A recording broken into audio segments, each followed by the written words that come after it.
Wyobraź sobie polskiego rycerza, który opuszcza rodzinne Kujawy, wyrusza na południe i w ciągu kilkunastu lat staje się jednym z najpotężniejszych ludzi Europy Środkowej. Włada dziesiątkami zamków, setkami wsi i niemal całą Doliną Wagu. Dowodzi wojskami, tłumi bunty, walczy z Turkami i zasiada u boku jednego z najważniejszych europejskich monarchów. Jego potęga jest tak wielka, że potomni nazwą go Małym Królem Słowacji. Jednak historia tego człowieka ma również drugą, znacznie bardziej kontrowersyjną stronę.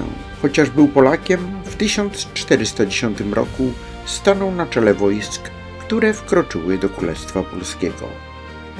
Kim naprawdę był Ścibor ze Ścibożyc? Wybitny polski rycerz, który zrobił międzynarodową karierę.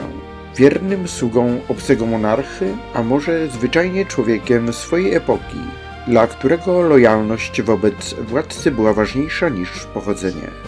Zapraszam na opowieść o jednym z najpotężniejszych, a jednocześnie najbardziej zapomnianych Polaków średniowiecza. Ścibor ze Ścibożyc urodził się około 1347 lub 1348 roku.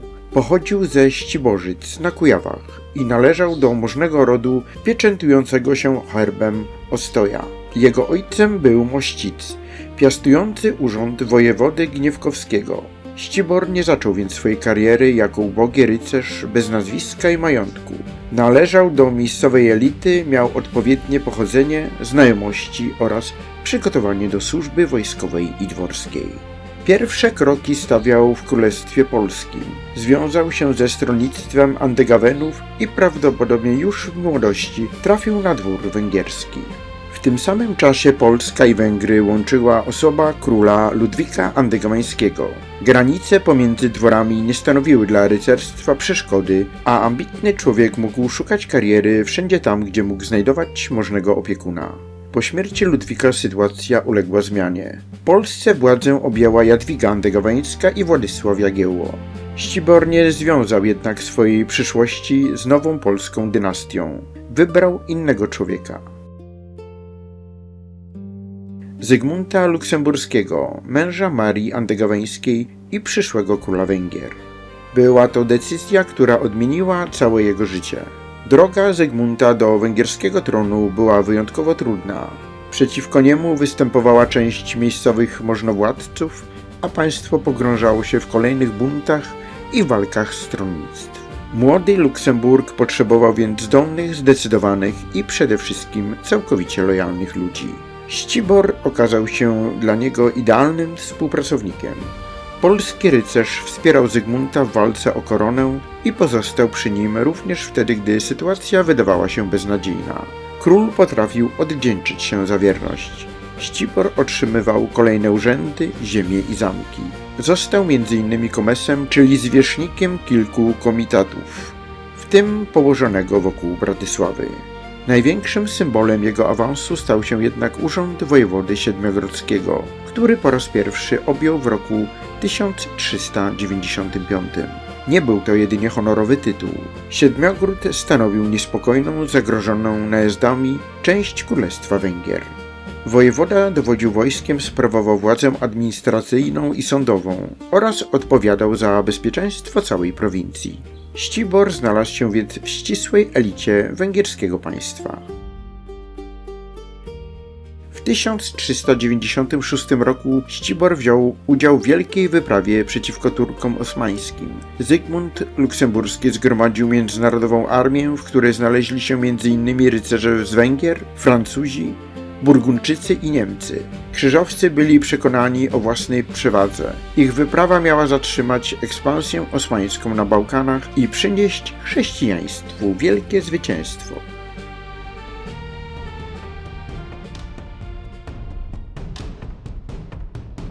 25 września 1396 roku pod Nikopolis doszło jednak do katastrofy. Francuskie rycerstwo ruszyło do ataku bez odpowiedniej współpracy z pozostałymi oddziałami. Początkowe sukcesy zmieniły się w klęskę, gdy na pole walki wkroczyły główne siły sułtana Bajazyda I. Armia krzyżowa została rozbita, a wielu jeńców stracono. Zygmunt zdołał uciec z pola bitwy. Ocalał również Ścibor. Klęska pod Nikopolis nie zakończyła jednak kariery. Przeciwnie, jego pozycja u boku króla pozostała niezwykle silna. Centrum potęgi Ścibora znajdowało się na terenach dzisiejszej zachodniej Słowacji. Najbardziej znaną z jego rezydencji był położony na wysokiej skale zamek Beckow. Ścibor rozbudował go, wzmacniając fortyfikacje i przekształcając surową twierdzę w reprezentacyjną siedzibę możnowładcy. Do dziś ruiny Beckowa górują nad Doliną Wagu, przypominając o czasie potęgi polskiego rycerza. W różnych okresach Ścibor posiadał lub kontrolował około 31 zamków oraz setki miast, wsi i majątków. Szczególnie wiele jego posiadłości leżało właśnie nad Wagiem, dlatego określał się mianem pana całej tej rzeki. Skala majątku sprawiała, że zaczęto nazywać go Małym Królem Słowacji. Jest to oczywiście określenie późniejsze i nieformalne. Ścibor więc nie był królem ani niezależnym władcą. Pozostawał poddanym Zygmunta Luksemburskiego, a znaczna część jego dóbr pochodziła z królewskich nadań. Mimo to dysponował potęgą, o której większość europejskich rycerzy mogła jedynie marzyć. Ścibor nie zapominał również o swoich krewnych. Sprowadzał na Węgry członków rodu i pomagał im zdobywać urzędy oraz majątki. Wokół niego powstało całe środowisko przybyszów z Polski, związanych z nim więzami rodzinnymi, politycznymi i majątkowymi. W 1401 roku węgierscy możnowładcy zbuntowali się przeciwko Zygmuntowi i uwięzili króla. Ścibor utracił wówczas część urzędów i wpływów, ale nie porzucił swojego pana. Kiedy 2 lata później wybuchł następny bunt, Ścibor ponownie stanął po stronie Luksemburga. Zebrał wojska i ruszył przeciwko przeciwnikom monarchy.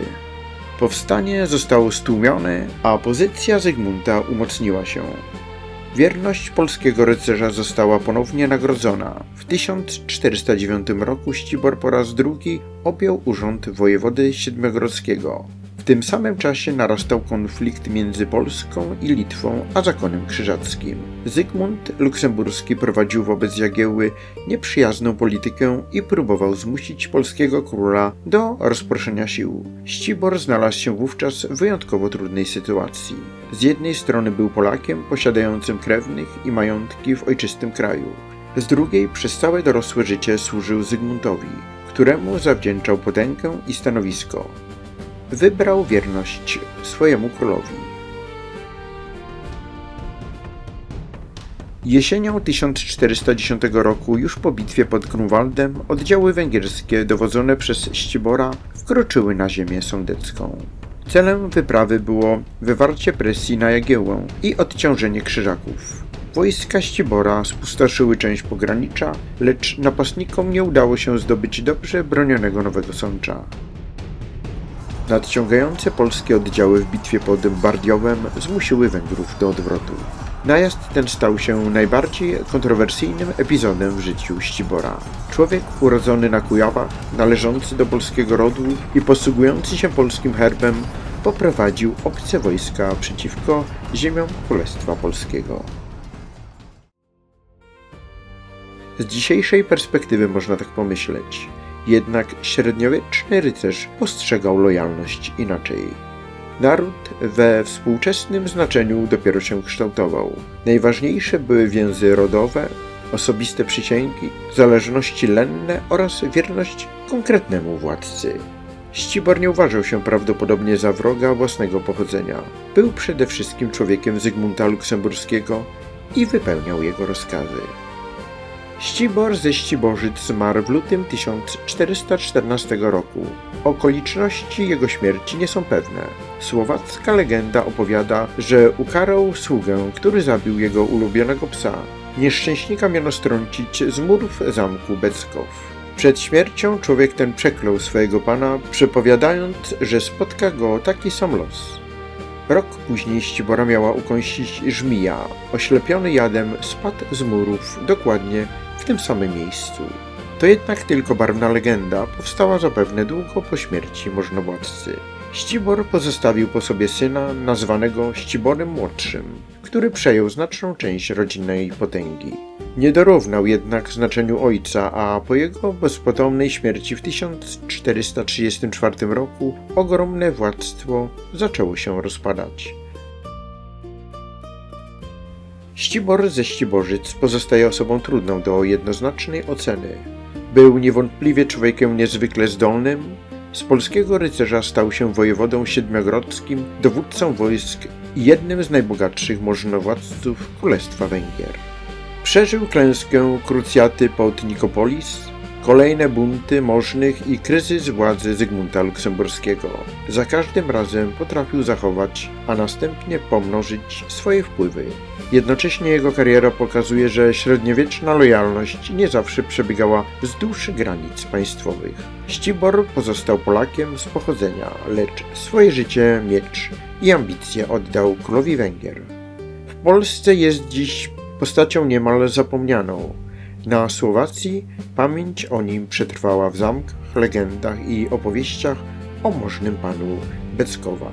Nie był królem, jednak przez pewien czas jego potęga sprawiała, że w Dolinie Wagu niewielu odważyłoby się mu o tym przypomnieć. Do usłyszenia w kolejnym odcinku.